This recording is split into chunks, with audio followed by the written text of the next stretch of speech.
ماں کوئی نہیں، جس کو درود پاک آتا ہے محمد عامر صلی اللہ علیہ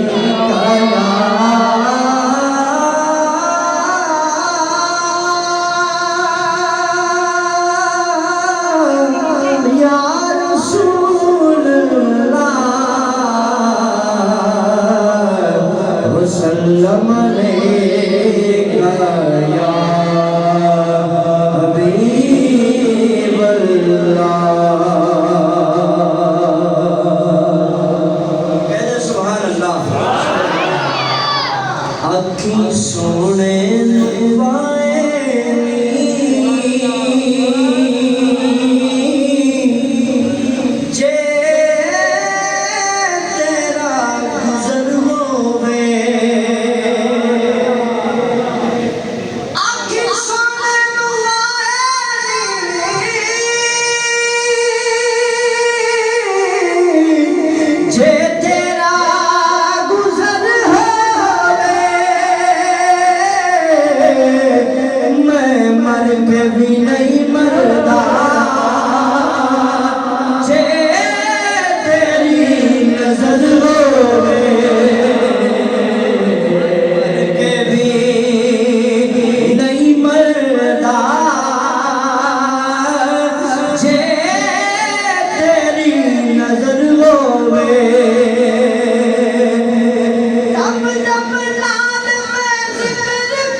سبحان اللہ۔ اور تواڈے واسطے خوشخبری سنان لگا، کہو سبحان اللہ۔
حضرت سیدنا امام حسین رضی اللہ تعالیٰ عنہ کی بارگاہ منقبت پیش کرتے ہیں، آواز بلند کرو سبحان اللہ۔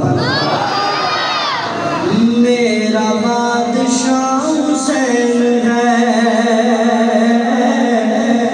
میرا بادشاہ حسین ہے، نہ پوچھئے کہ کیا حسین ہے۔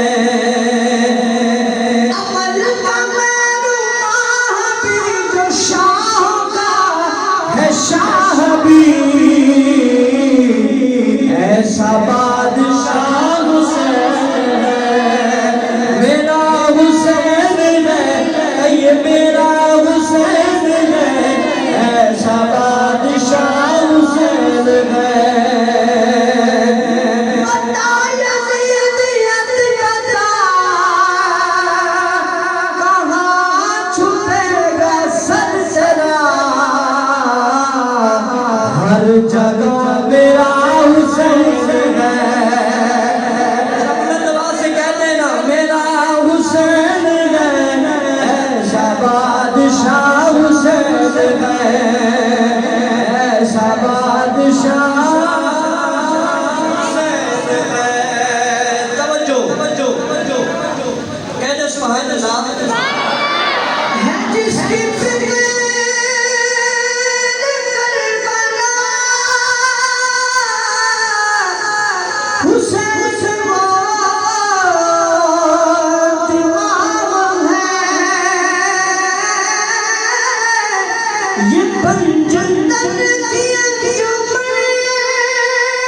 ماشاءاللہ بہت ہی احسن انداز میں اپنی حاضری پیش فرما رہے تھے جناب محترم حضرت علامہ مولانا محمد نوید شاکر نقشبندی صاحب۔ اللہ تبارک و تعالیٰ کی بارگاہ اقدس میں دعا ہے کہ اللہ کریم آپ کے علم میں، عمل میں، آواز میں، سوز میں، گداز میں مزید برکتیں پیدا فرمائے۔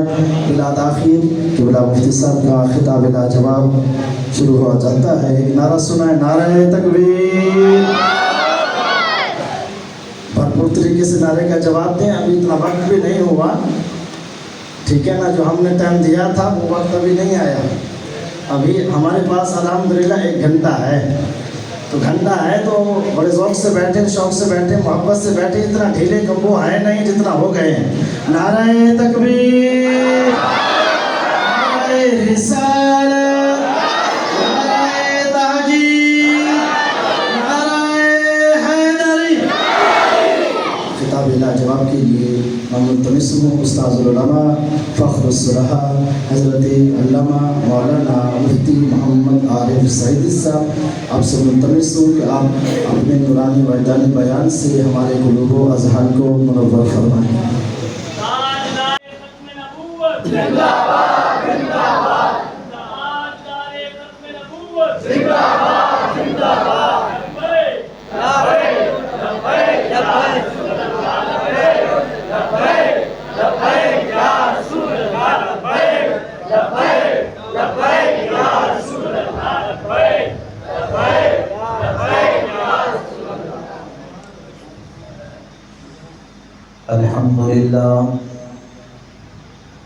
الحمدللہ رب العالمین، والصلاة والسلام على أشرف الأنبياء والمرسلين وعلى آله الطيبين الطاهرين وأصحابه الكاملين الراشدين المرشدين۔ قال الله عز وجل في كلام المبين: إنما يريد الله ليذهب عنكم الرجس أهل البيت ويطهركم تطهيرا۔ صدق الله مولانا العظيم وبلغنا رسوله النبي الكريم الأمين۔ قال الله عز وجل في شان حبيبه مخبرا وآمرا: إن الله وملائكته يصلون على النبي يا أيها الذين آمنوا صلوا عليه وسلموا تسليما۔ الصلاة والسلام عليك يا سيدي يا رسول الله، الصلاة والسلام عليك يا سيدي يا حبيب الله، الصلاة والسلام عليك يا سيدي يا خاتم النبيين۔ بلغ العلا بكماله، كشف الدجى بجماله، حسنت جميع خصاله، صلوا عليه وآله۔ کی محمد سے وفاتوں نے تو ہم تیرے ہیں، یہ جہاں چیز ہے کیا لوح و قلم تیرے ہیں۔ عطا کرو تیرے نام پہ جاں فدا، نہ بس ایک جہاں دو جہاں فدا، دو جہاں سے بھی نہیں جی بھرا، کرو کیا کروڑوں جہاں نہیں۔ دل ہے وہ دل جو تیری یاد سے معمور رہا، سر ہے وہ سر جو تیرے قدموں پہ قربان گیا۔ آج لے ان کی پناہ، آج مدد مانگ ان سے، پھر نہ مانیں گے قیامت میں اگر مان گیا۔ اور تم پر میرے آقا کی عنایت نہ سہی، منکروں کلمہ پڑھانے کا بھی احسان گیا، انہیں جانا انہیں مانا نہ رکھا غیر سے کام، للہ الحمد میں دنیا سے مسلمان گیا۔ حمد و صلوات کے بعد معزز و مکرم سامعین، اللہ جل وعلا کی فضل و احسان حضور نبی رحمت شفیع امت صلی اللہ تعالیٰ علیہ وسلم کی نگاہ کرم سے ہم سب اللہ اور اس کے پاک محبوب اور محبوب کے پاک گھرانے کے ذکر کی محفل میں موجود ہیں۔ دعا ہے خالق عالم آج کی ہماری اس حاضری کو درجہ قبولیت نصیب فرمائے، اور اللہ کریم ذکر اہل بیت کو ہم سب کے لیے بخشش و مغفرت کا سبب بنائے۔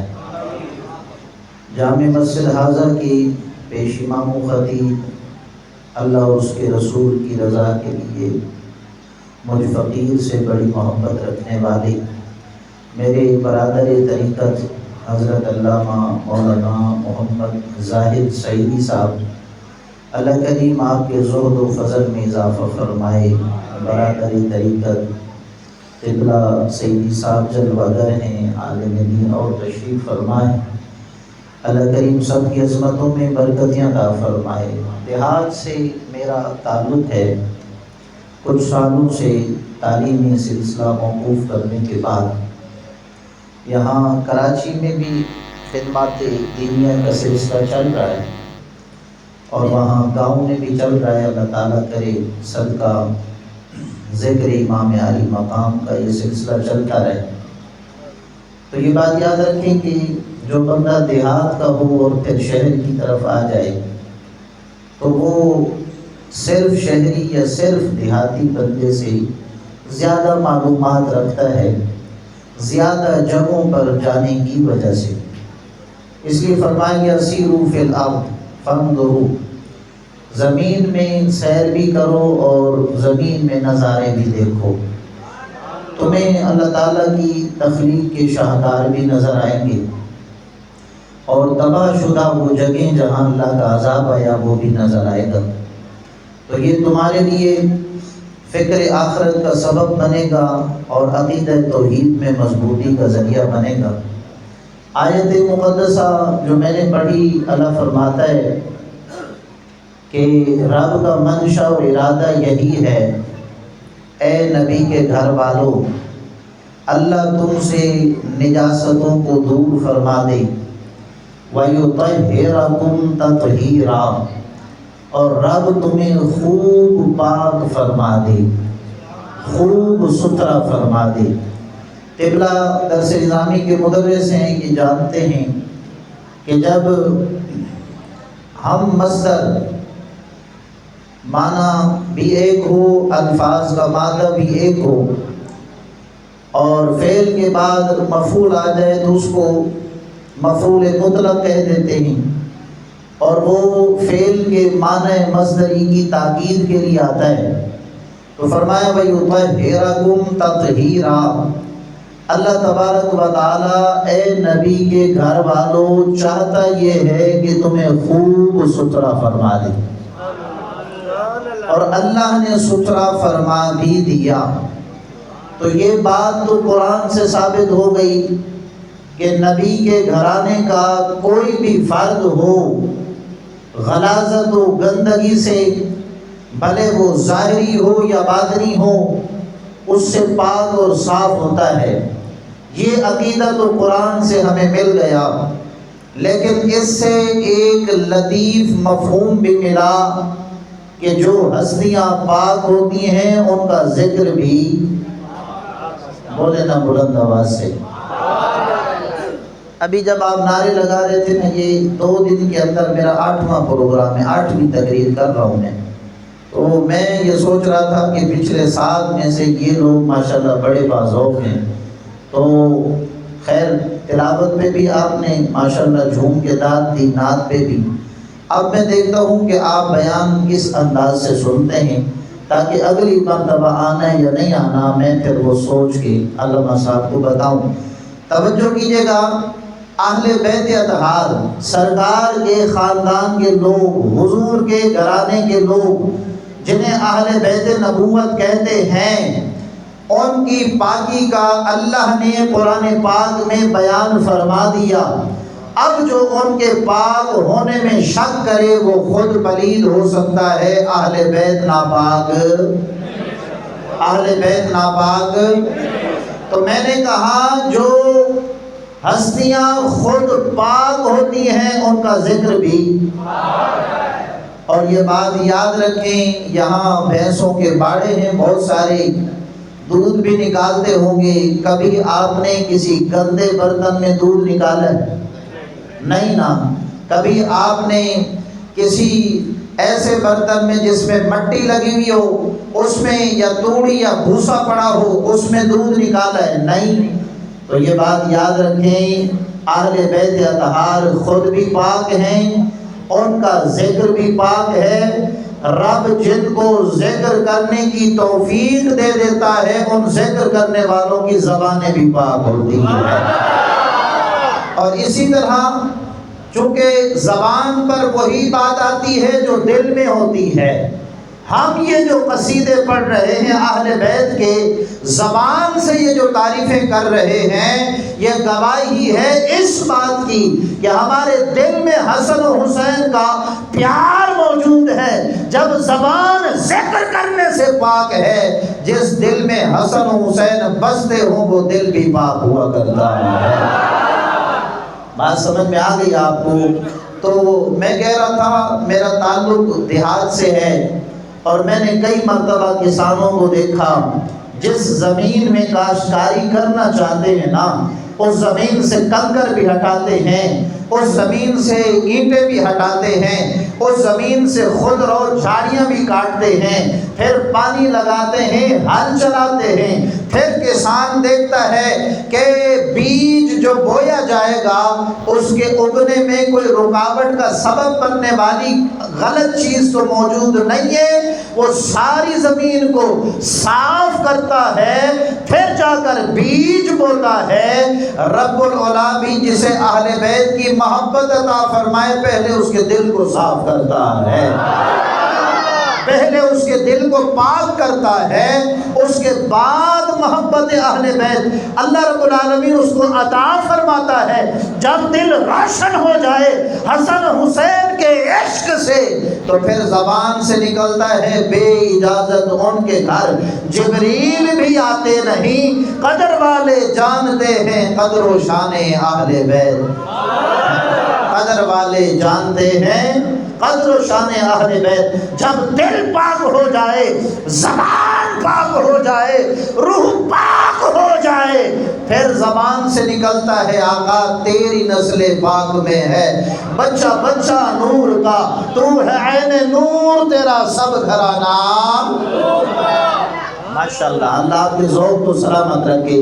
تو وہ ذاتیں بھی پاک، ان کا ذکر بھی پاک، ذکر کرنے والے بھی پاک، ذکر سننے والے بھی، ان کے دل بھی پاک ہیں اور زبانیں بھی، ان کی روحیں بھی پاک ہیں اور نسلیں بھی پاک ہیں۔ اور یہ بات یاد رکھیں، سرکار کا عشق، اہل بیت اطہار کی محبت گندی جگہ پر کبھی آ سکتی نہیں۔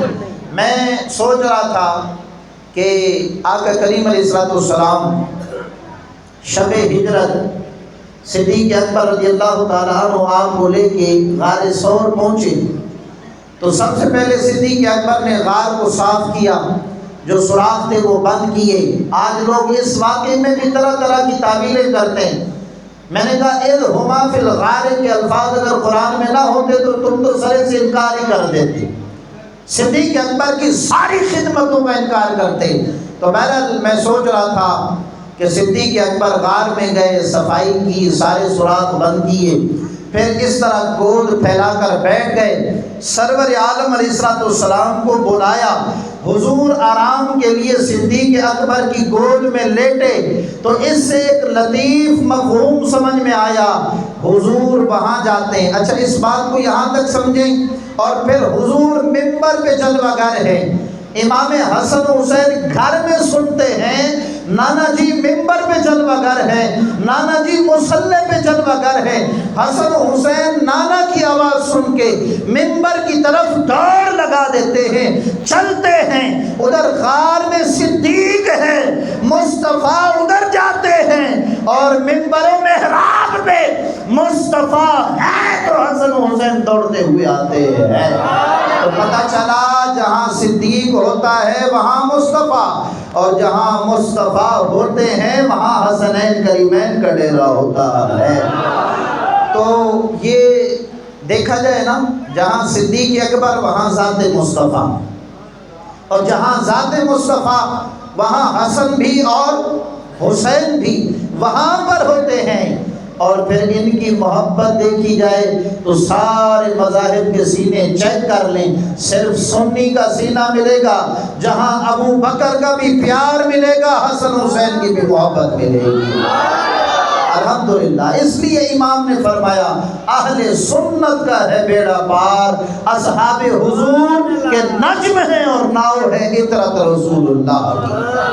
اور میں نے کہا ایک جگہ پہ طرح طرح کے لوگ اشعار لکھتے ہیں، اور ان میں بعض صحابہ کی بھی ادبیاں، کہیں اہل بیت اطہار کی شان اتنی بڑھا دینی کہ منصب نبوت سے بھی آگے۔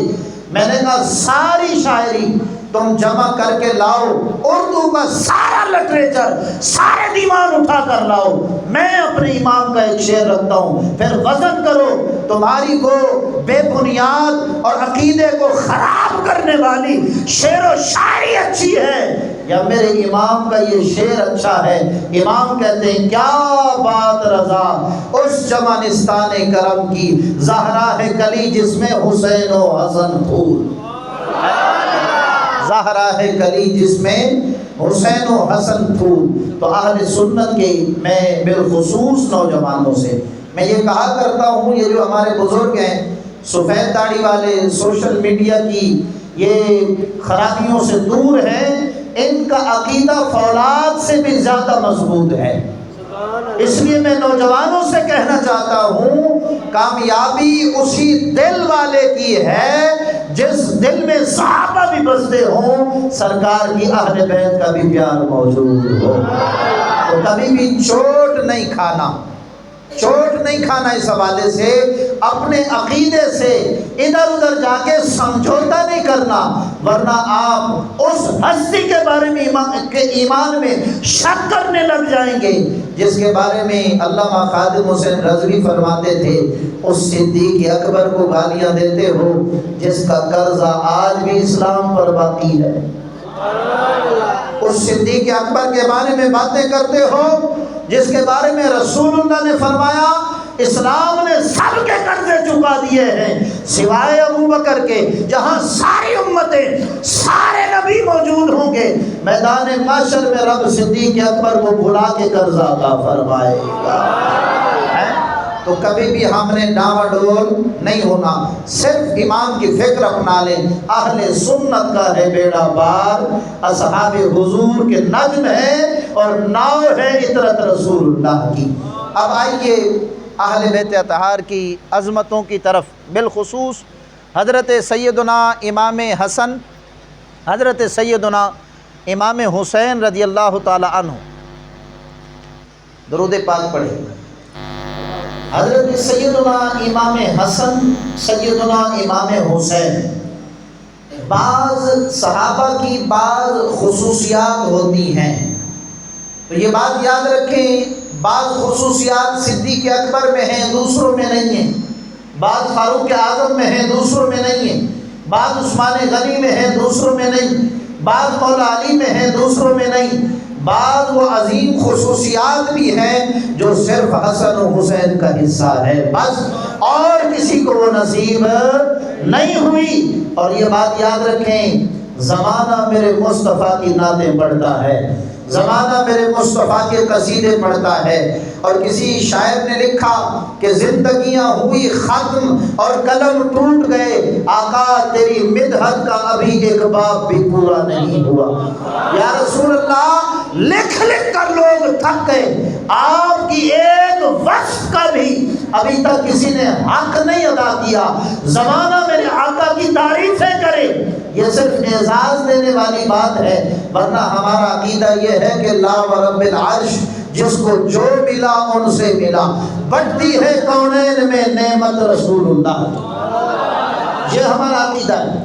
تو یہ صرف مصطفیٰ کریم اعزاز بتا رہے ہیں اور اپنی امت کو تعظیم اہل بیت سکھا رہے ہیں، ورنہ سرکار سے مخلوق میں کسی کا رتبہ بڑھ سکتا نہیں. میں نے کہا زمانہ سرکار کی تعریف کرے اور میرے کریم آقا حسن و حسین کو کندھے پہ اٹھا کے گلی میں چلیں اور کوئی صحابی کہے حسن و حسین تمہارے مقدر پہ قربان، رب نے کتنی سونی سواری عطا کی ہے. تو اس موقع پہ وہ صحابی رسول مدحت مصطفیٰ کر رہا ہے اور رسول اللہ کی زبان سے حسن حسین کے قصیدے جاری ہو گئے. میرے کریم آقا نے فرمایا نعم الراکب، اے میرے غلام سواری تو بہت اچھی ہے، ذرا توجہ کر، رب نے سوار بھی بڑے سونے بنائے ہیں. اللہ نے سوار بھی بڑے سونے بنائے. زمانہ میرے آقا کی تعریفیں کرے اور حضور امام حسن و حسین کے قصیدے پڑھتے. اور ایک اور بات حدیث پاک میں آیا ہما ریحانتایا من الدنیا، فرمایا امام حسن ہو یا امام حسین یہ رسول اللہ کی خوشبوئیں ہیں. تو مجھے جب یہ حدیث پاک نظر سے گزری نا، آپ یقین کریں کہ مجھے وہ منظر یاد آ گیا، وہ شیشی اٹھا کے آیا شخص رسول اللہ کی خدمت میں، آقا پسینہ عطا فرما دے. سرکار نے فرمایا کیوں؟ عرض کی بیٹی کی شادی ہے، خوشبو کا انتظام نہیں، آپ کے پسینے سے بڑھ کر بھلا کوئی خوشبو ہو سکتی ہے؟ آقا خوشبو عطا فرمائیں. تو پھر پیر جماعت علی شاہ صاحب کے بارے میں مشہور ہے، محدث علی پوری کے بارے میں مشہور ہے کہ پیر جماعت علی شاہ صاحب فرماتے ہیں کہ میں روضہ رسول کے سامنے کھڑا ہوں، ایک شخص سے اس کے جسم سے نرالی خوشبو مہکتی ہے. میں قریب ہوا، میں نے کہا اس خوشبو کا مجھے نام بتا دیں، بڑی پیاری خوشبو ہے. اس نے کہا یار یہ بازاروں سے نہیں ملتی، یہ عطار کی دکان سے نہیں ملتی. کہا وہ واقعہ سنا ہے کہ ایک دلہن کے لیے صحابی رسول حضور کا پسینہ لینے کے لیے آیا تھا، فرمایا میں اسی دلہن کی نسل سے ہوں. فرمایا ہم کوئی خوشبو نہیں لگاتے، یہ صدیاں گزر گئی، رسول اللہ کے پسینے کی خوشبو اس دلہن کی نسلوں میں آج بھی موجود ہے. تو یارو زمانے کی ساری خوشبوئیں رسول اللہ کے پسینے کی بوند کا بھی مقابلہ نہیں کر سکتے. قربان جاؤں حسنین کریمین تمہارے مقدر پہ، جن کے پسینے کی بوند کا مقابلہ زمانے کی خوشبو نہ کر سکے. وہ مصطفیٰ فرمائے حسن بھی میری خوشبو ہے، حسین بھی میری خوشبو ہے. اور پھر اما سیدہ فاطمہ بات فرماتی ہیں رسول اکرم صلی اللہ تعالیٰ علیہ وسلم سفر سے واپس آتے نا تو فرمایا گھر کے باہر ہوتے آواز لگاتے.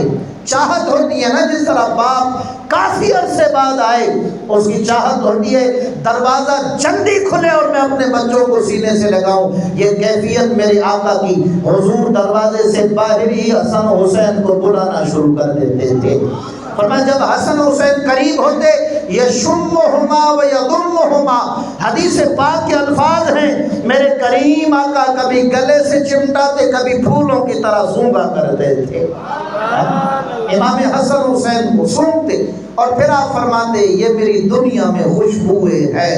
اور ایک موقع پہ کون مقابلہ کرے ان کی عظمتوں کا؟ کون حق ادا کر سکتا ہے ان کی عظمت بیان کرنے کا؟ قربان جائیں رب جس سے راضی ہو جائے، ماں باپ جس سے راضی ہو جائے، پیر و مرشد جس سے راضی ہو جائے، اور مرشد جو ہے وہ کامل ہو، ماں باپ دعا کر دیں رسول اللہ راضی ہو جائے، اللہ راضی ہو جائے، مرشد کامل دعا کر دے، رب جنت عطا فرماتا ہے۔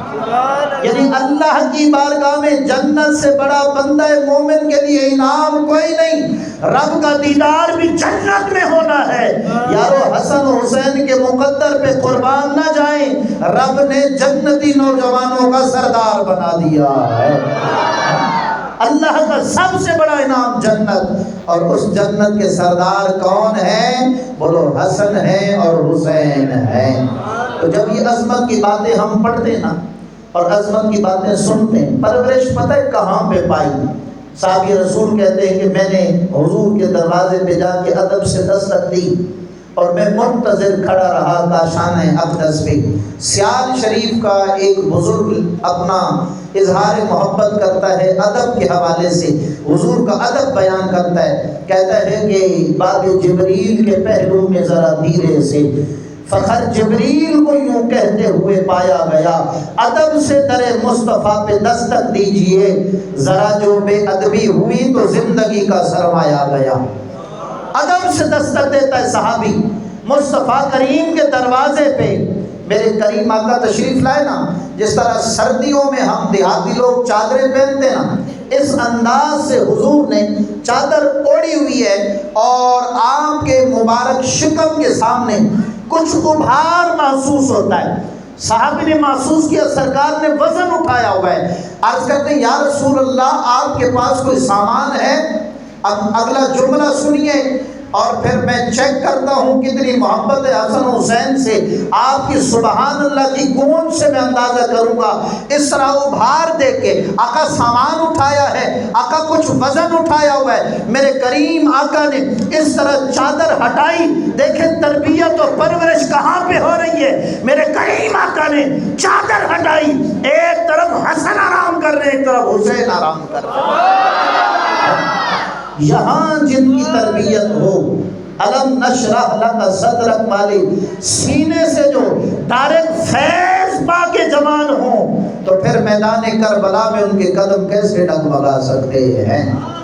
اور حضرت سرکار کی حدیث پاک ہے، ایک محبت کے انداز میں اور حدیث سنیں، پھر مضمون کو آگے بڑھاتا ہوں۔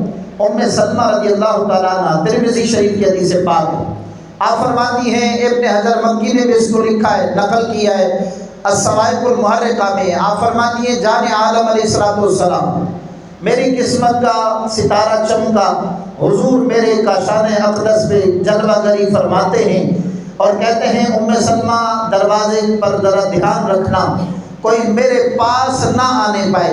اما پاک فرماتی میں سمجھ گئی وحی کا نزول ہونے والا ہے، سرکار پر وحی آنے والی ہے۔ تو سرکار ایک اونچی جگہ تھی چبوترا نما، وہاں جلوہ فرما ہوئے، اسی حجرہ پاک کے اندر آپ فرماتی اتنے میں حسین دوڑتے ہوئے آئے، حسین تیرے مصطفیٰ کی طرف آنے پر بھی قربان جاؤں، حضور سے چمٹ جانے پر بھی قربان جاؤں، سرکار کے تیرے لب چومنے پر بھی قربان جاؤں، حضور کے تجھے کندھے پر بٹھانے پر بھی قربان جاؤں۔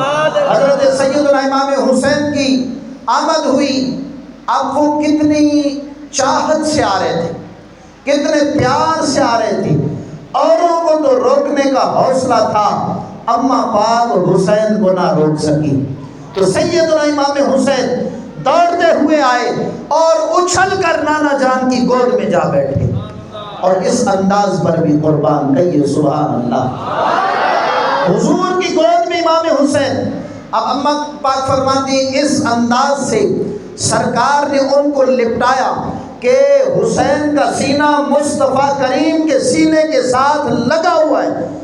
اس ماحول کے اندر جبریل امین حاضر خدمت ہو جاتے ہیں، اس کیفیت کے اندر جبریل امین آتے ہیں، وہی کوئی اور نہیں امام حسین کے بارے میں لاتے ہیں۔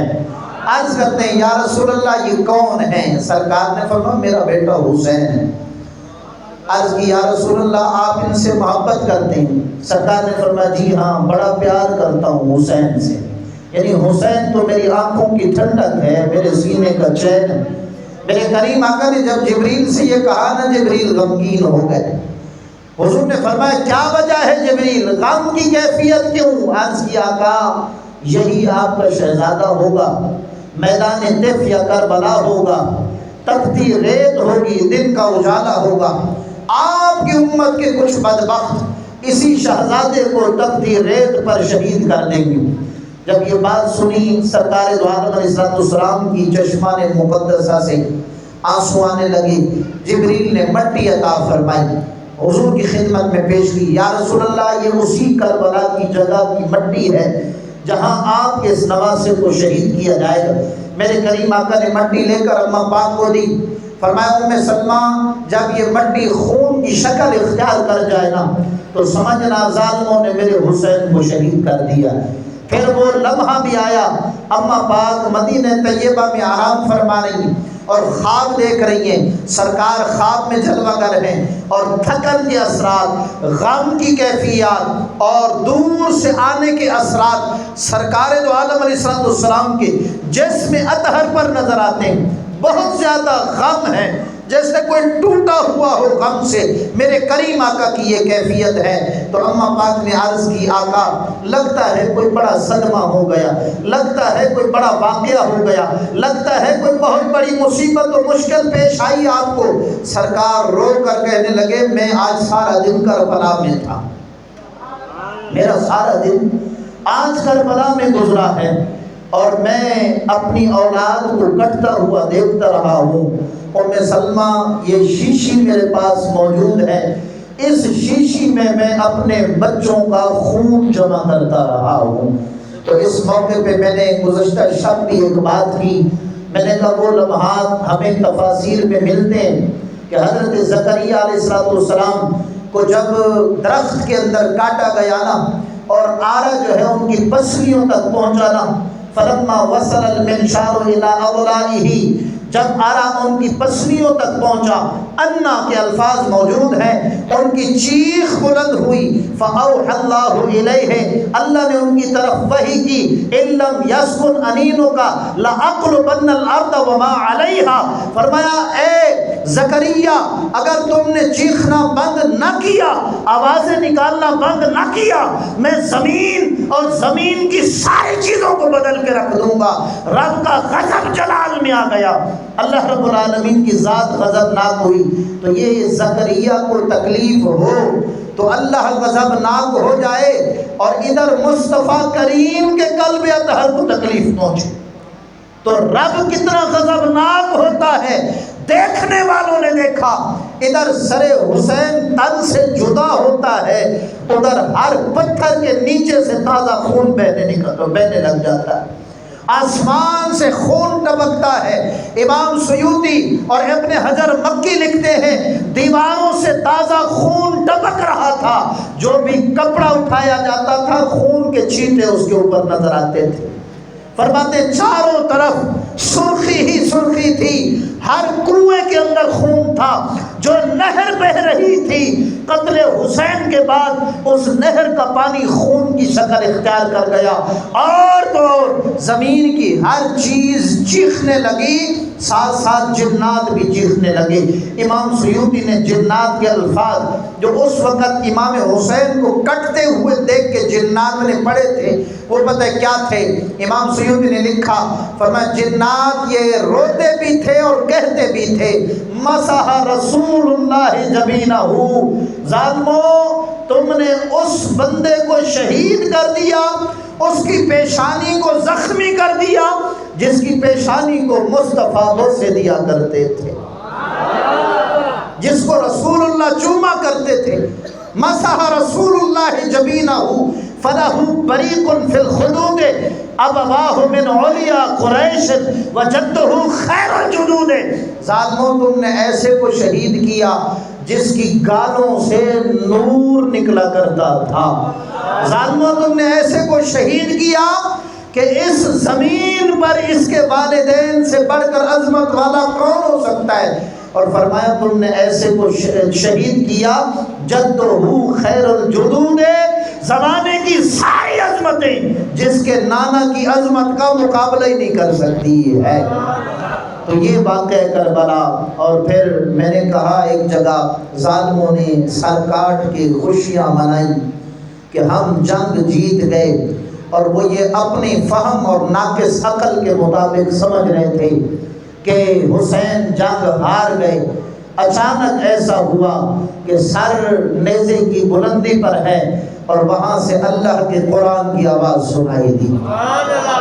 کوفہ کے بازار سے لے کے جا رہے ہیں، ایک بندہ سورہ کہف کی تلاوت کرتا ہے، ام حسبت ان اصحاب الکہف والرقیم کانوا من آیاتنا عجبا، فرمایا یہ جو اصحاب کہف کا قصہ ہے یہ عجیب نہیں ہے کہ 300 سال رب نے ان کو سلایا، پھر رب نے ان کو نئی زندگی دی اور اٹھایا۔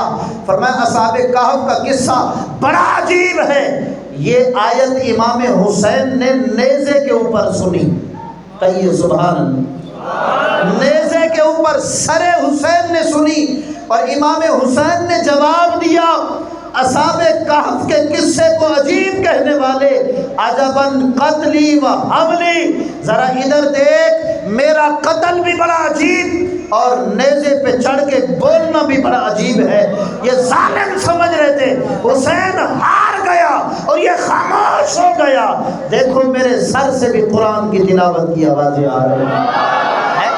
یہ امام حسین نے عالم حال میں لوگوں کو بتایا کہ سر حسین کٹ چکا ہے، لیکن کٹنے کے بعد بھی ظالموں کے سر نیچے ہیں، حسین کا سر سب سے بلند ہے۔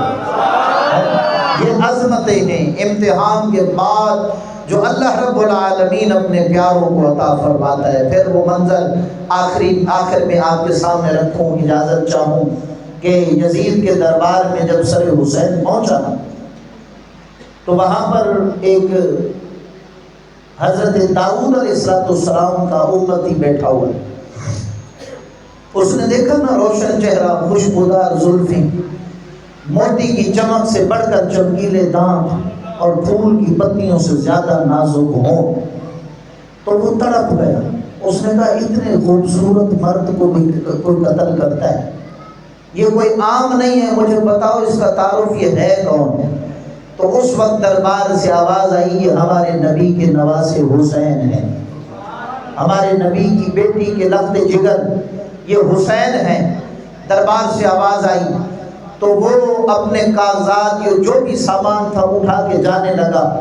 تو یزید نے کہا کہاں جاتے ہو؟ اس نے کہا میں تیرے سے معاہدہ کرنے آیا تھا، لیکن تو وہ بدبخت ہے جس نے اپنے رسول سے وفا نہیں کی، ہم سے وفا کیا کرے گا؟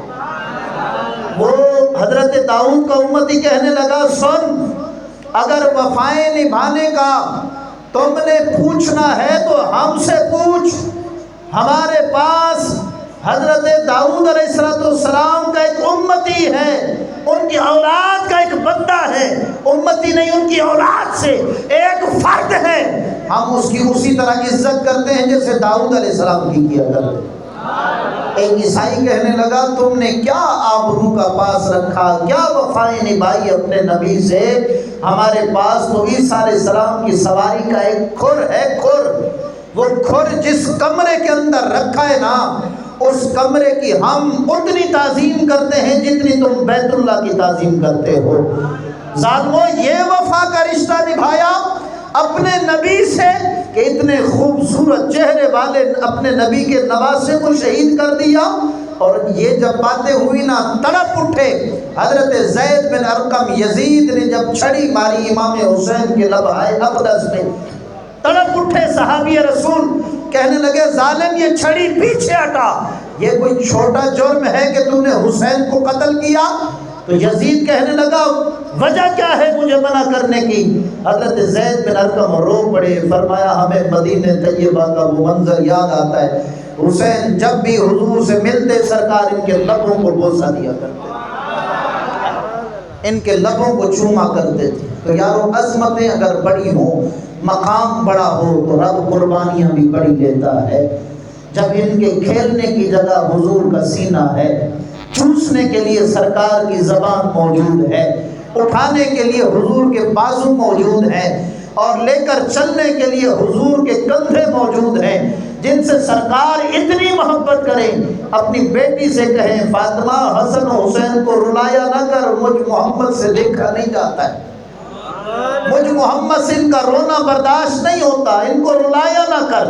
منبر پہ خطبہ دے رہے ہوں، حسن و حسین سرخ قمیصیں پہن کے مصطفیٰ کریم کی طرف بڑھے نا اور گر پڑیں تو سرکار خطبہ چھوڑ کے ان کو لینے کے لیے دوڑ پڑتے، اور حضور ان کو اٹھا کے اپنی گود میں بٹھا کے کہتے ہیں رب نے سچ فرمایا، اولاد کی محبت بندے کو آزمائش میں ڈال دیتی ہے، انما اموالکم و اولادکم فتنہ، فرمایا لوگوں میں تم سے خطاب کر رہا تھا، میرے بچے میری طرف چلتے ہوئے آ رہے تھے، مجھ سے دیکھا نہیں گیا ان کا گرنا، میں نے دوڑ کے ان کو سنبھال لیا ہے۔ تو میں نے کہا ظالموں تم کہاں کھڑے ہو جو حسن حسین سے پیار نہیں کرتے؟ سرکار سے ان کا گرنا برداشت نہیں ہے اور تم سے ان کا ذکر برداشت نہیں ہے۔ تو بہرحال کامیاب وہی لوگ ہیں جو سچی وفائیں حسن و حسین سے کرتے ہیں، اور وہ ہم اہل سنت ہیں الحمدللہ۔ اللہ کریم ہم سب کو، ہماری نسلوں کو بھی ان مقدس ہستیوں کا پیار نصیب فرمائے۔ آج لوگوں نے دھڑے بندی کی، لیکن ہم اتفاق و اتحاد و محبت صحابہ و اہل بیت کا درس دیتے ہیں۔ ذرا توجہ کریں، آخری بات، اس کے بعد کوئی کلمہ نہیں۔ ہم محبت اہل بیت سکھاتے، صحابہ کیسے کیا کرتے تھے۔ حضرت امام حسن مجتبی فاروق اعظم کی بارگاہ میں اعلیٰ حضرت امام الامن والاولاد کے اندر اس کو لکھتے ہیں، فرمائے امام حسن مجتبی آئے، فاروق اعظم مصروف گفتگو ہیں کمرے کے اندر، بیٹے نے بتایا ابا جی مصروف ہیں، امام حسن مجتبی واپس چلے گئے۔ سیدنا فاروق اعظم کو پتہ چلا مولا علی کے لخت جگر حضور کے نواسے آئے تھے اور میرے بیٹے نے یہ کہہ کے واپس بھیج دیا، عرضی بھیجی کہ حضور تشریف لائیں۔ حضرت امام حسن مجتبی تشریف لائے، فاروق اعظم سامنے کھڑے ہیں، فرماتے کہنے لگے شہزادے مجھ سے ملنے آئے تھے اور ملے بغیر واپس چلے گئے۔ امام حسن مجتبی کہنے لگے ہاں آپ کے بیٹے نے منع کیا تھا کہ ابا جی نے کہا ادھر کوئی نہ آئے، یہ سن کے میں واپس چلا گیا۔ حضرت فاروق اعظم تڑپ کے کہنے لگے کبھی بھی آپ کو میری طرف آنے کے لیے کوئی پابندی اور رکاوٹ نہیں ہے، جب چاہو فاروق اعظم کی خدمت میں آ سکتے ہو۔ سنو شہزادے تمہارا تو وہ مقام ہے، ذرا دل کے کانوں سے سنیے گا۔ حضرت فاروق اعظم کہتے ہیں شہزادے سنو، تمہارا تو وہ مقام ہے کہ سر کی چوٹی سے لے کے پاؤں کے تلوے تک رب نے جو بھی عطا کیا ہے یا اپنے فضل سے عطا کیا یا نبی کے گھرانے کے صدقے میں عطا کیا ہے۔